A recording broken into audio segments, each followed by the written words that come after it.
السلام علیکم ورحمۃ اللہ وبرکاتہ۔ بسم اللہ والحمد للہ والصلاة والسلام علی رسول اللہ، اما بعد۔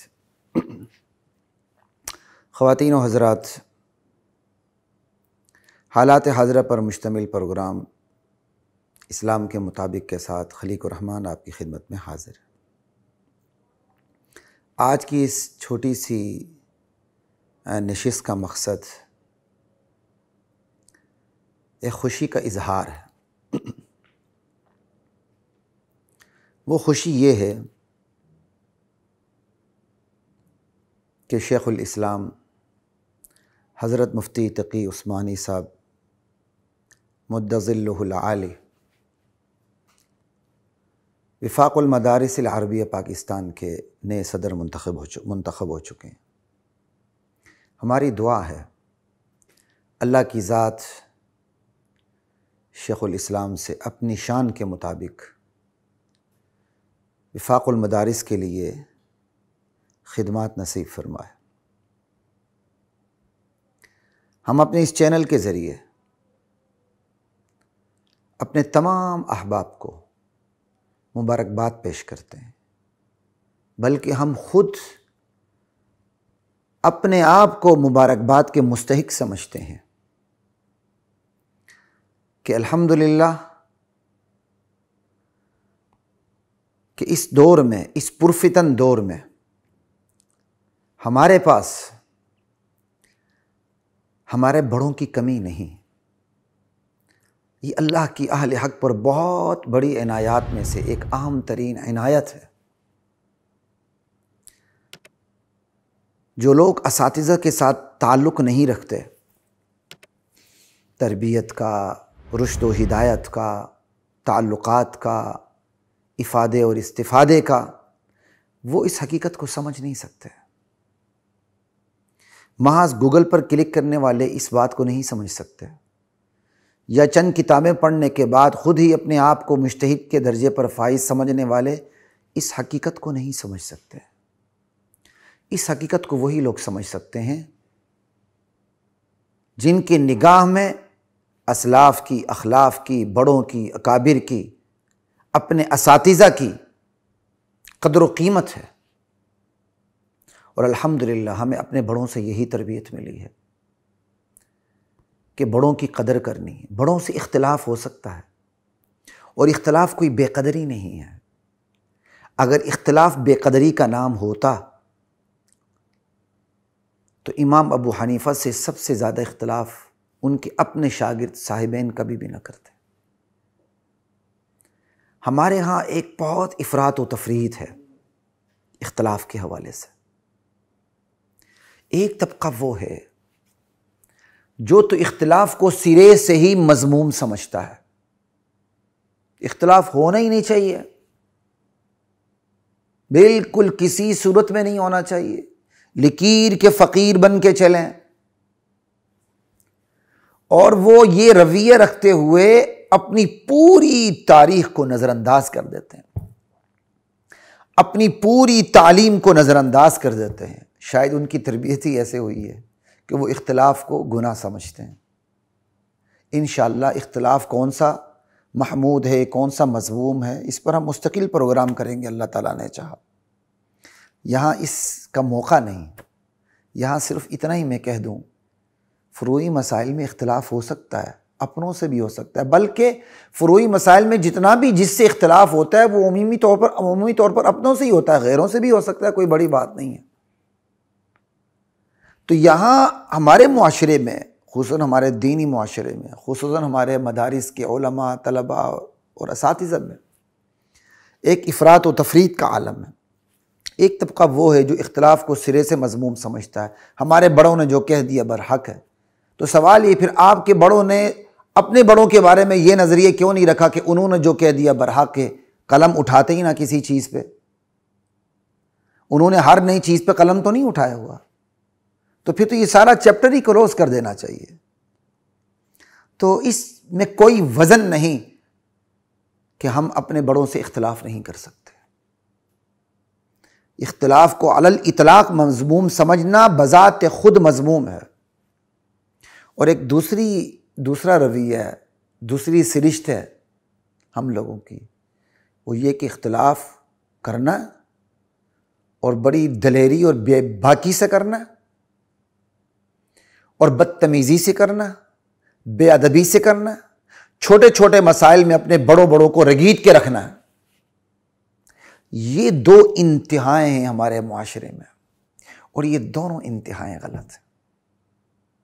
ان دو انتہاؤں کے درمیان اعتدال کی ایک درمیانی راہ ہے، وہ ہے آپ اختلاف کر سکتے ہیں دلیل کی روشنی میں اور ادب آداب کا خیال رکھتے ہوئے، اقدار کا خیال رکھتے ہوئے، اپنے بڑوں کی عزت کا خیال رکھتے ہوئے آپ اختلاف کریں۔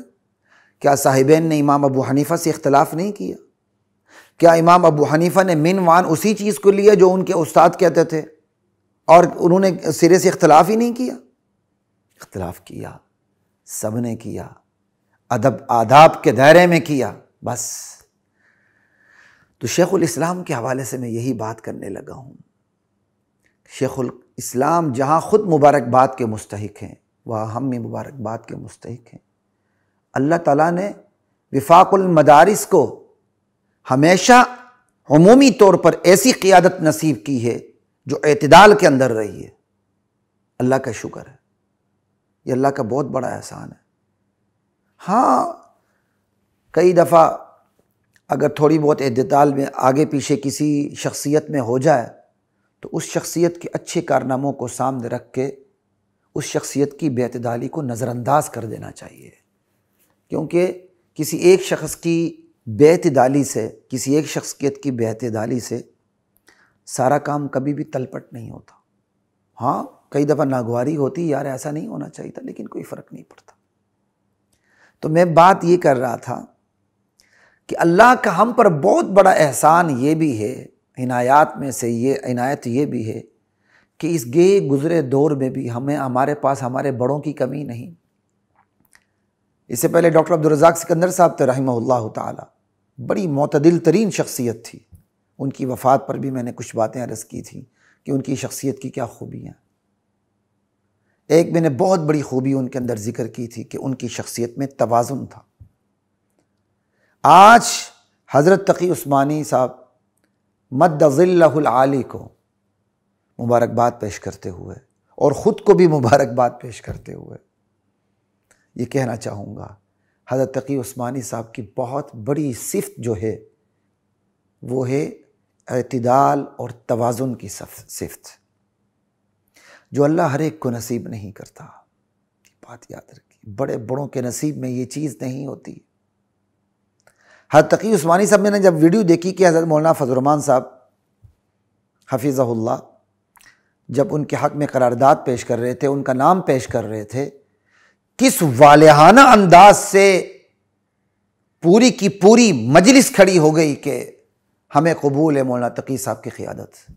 میں تو حیران ہو گیا، میں نے ایک سے زائد مرتبہ وہ کلپ دیکھا، اور پھر مجھے حضرت تقی عثمانی صاحب کی یہ بات بھی بڑی بھلی لگی کہ انہوں نے مولانا انوار الحق صاحب جو حضرت شیخ الحدیث بانی دارالعلوم حقانیہ، استاذ الاساتذہ، استاذ المجاہدین، آیت من آیات الحق، مولانا عبدالحق رحمہ اللہ کے فرزند ارجمند ہیں، اور مولانا سمیع الحق صاحب شہید رحمہ اللہ کے چھوٹے بھائی ہیں، اور اس وقت دارالعلوم حقانیہ کے اہتمام کی ذمہ داری حضرت کے پاس ہے، اور جو سینئر نائب صدر ہیں اور ایک عرصے سے وفاق المدارس کے نائب صدر چلے آ رہے ہیں، وفاق کے تاسیسی اجلاس میں بھی اپنے والد مرحوم کے ساتھ شریک تھے، حضرت تقی عثمانی صاحب مد ظلہ نے مولانا انوار الحق صاحب حفظہ اللہ کے ساتھ مصافحہ کرتے ہوئے باقاعدہ ان کے ہاتھ کو چوما۔ مجھے بہت اچھا لگا۔ بڑوں کی یہی ادائیں ہوتی ہیں جو ہم جیسے چھوٹوں کے لیے قابل تقلید ہوتی ہیں، بلکہ واجب الاتباع ہوتی ہیں۔ لا الہ الا اللہ۔ تو میں یہی عرض کر رہا تھا کہ میں تو بار بار اللہ کا شکر ادا کرتا ہوں کہ اللہ تعالیٰ نے اس قحط الرجال کے دور میں بھی ہمارے لیے کمی نہیں چھوڑی، یعنی ہمارے نظریں اٹھتی ہیں اس کو ہونا چاہیے، ہماری قیادت اس کے پاس ہونی چاہیے، اس شخصیت کے پاس ہونی چاہیے، اس شخصیت کے پاس ہونی چاہیے۔ ہاں البتہ دعا ضرور ہوتی ہے، اللہ کسی غیر معتدل شخص کو ہماری قیادت سپرد نہ کر۔ پہلے ہی ہم تباہ و برباد ہو چکے ہیں، اور علم دین کے نام پر بھی ہمارے اوپر کوئی غیر معتدل شخصیت سوار ہو جائے، ہمارا تو بیڑا غرق ہو جائے گا۔ اللہ نے ہمارے ساتھ رحم کرم والا معاملہ فرمایا ہوا ہے۔ اللہ ہم پہ ترس کھا رہا ہے کہ عموماً جو ہماری جو قیادت ہوتی ہے، جو ہماری قیادت ہوتی ہے الحمدللہ وہ بڑی بہترین ہوتی ہے۔ مولانا عبدالرزاق سکندر صاحب رحمۃ اللہ علیہ معتدل ترین شخصیت تھی، توازن تھا ان کی شخصیت میں۔ آج صدر ہیں وفاق المدارس کے، اور پاکستان کا سب سے بڑا وفاق ہے اپنے درجے اور رتبے کے اعتبار سے اور اپنی تعداد کے حوالے سے بھی۔ پاکستان کے تمام وفاقات پر، تمام مسالک پر فوقیت رکھتا ہے یہ وفاق، اپنی علمیت کے حوالے سے بھی، اور اپنی عملیت کے حوالے سے بھی، اور اپنے کردار کے حوالے سے بھی فوقیت رکھتا ہے، اور اپنے عدل و توازن کے حوالے سے بھی فوقیت رکھتا ہے۔ لا الہ الا اللہ۔ حضرت آج وفاق المدارس کے صدر ہیں۔ ہم امید کرتے ہیں کہ وفاق المدارس العربیہ حضرت کی قیادت میں مزید ترقی کرے گا، اور حضرت کے سامنے جو پورا عالم اسلام کا نقشہ ہے، تعلیمی نقشہ، سیاسی نقشہ، معاشی اور معاشرتی نقشہ، پھر حضرت کی جو اپنے تخصصات ہیں، ہمیں امید ہے کہ ان تمام خصوصیات کی روشنی میں وفاق المدارس کے اندر بہتری سے بہتری آتی چلی جائے گی۔ اور یہ کہنے کا مطلب یہ نہیں کہ وفاق المدارس بالکل بدتر تھا آج بہتر ہو جائے گا، نہیں۔ یاد رکھیے، کوئی فرد ہو، کوئی معاشرہ ہو، کوئی ادارہ ہو، جتنا بھی بہتر بلکہ بہترین ہو، پھر بھی اس کے اندر بہتری کی گنجائش موجود رہتی ہے، پھر بھی اس کے اندر توازن کی گنجائش موجود رہتی ہے۔ ہم نے کبھی نہیں کہا وفاق المدارس العربیہ اپنے ہر حوالے سے، ہر پہلو سے بالکل غلطیوں سے پاک ہے، خامیوں سے پاک ہے، نہیں۔ ہوں گی خامیاں، ہیں، ہوتی ہیں، بہتری کی گنجائش ہر ادارے میں، ہر فرد میں، ہر معاشرے میں، ہر قیادت میں ہوتی ہے، ہر ریاست میں ہوتی ہے، ہر سیاست میں ہوتی ہے۔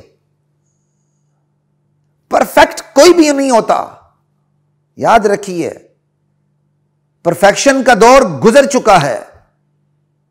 پرفیکٹ تھے نبی کریم صلی اللہ علیہ وسلم، پرفیکٹ تھے صحابہ، رسول کریم بطور مقتدی ہمارے لیے امام تھے، صحابہ بطور مقتدی ہمارے لیے امام ہیں۔ بس بعد میں سے ہر ایک پر انگلی رکھی جا سکتی ہے، اس کی رائے سے اختلاف ہو سکتا ہے، کوئی بڑی بات نہیں ہے۔ تو میں بات کر رہا تھا وفاق المدارس کے اندر بھی بہت سی چیزوں کے اندر بہتری کی گنجائش موجود ہے، اور یقیناً موجود ہے، لیکن وفاق المدارس کے اندر ایک خوبی ہے، کان لگا کے سنیے، یہ خوبی بطور ادارہ اس کے توازن کی ہے۔ یہ جو توازن ہے اس کی خامیوں پر پردہ ڈال دیتا ہے۔ شاید میں اپنی بات سمجھا نہیں سکا، ایک مثال دوں تو آپ کو بہت اچھی طرح سمجھ آئے گی۔ بعض لوگ جدید تقاضوں کا بہترین ادراک رکھتے ہیں، جدید تعلیم کے حوالے سے یا جدید تعلیم یافتہ لوگوں کو اپنی طرف متوجہ کرنے کے حوالے سے بہترین ادراک رکھتے ہیں، اور کام بھی تیزی سے کر رہے ہیں، لیکن بسا اوقات آپ دیکھتے ہوں گے بہت سی خوبیاں ہوتی ہیں، لیکن عدم توازن ان خوبیوں پر پانی پھیر دیتا ہے، ٹھیک ہے نا؟ جس طرح توازن خامیوں پر پردہ ڈال دیتا ہے، عدم توازن خوبیوں پر پانی پھیر دیتا ہے۔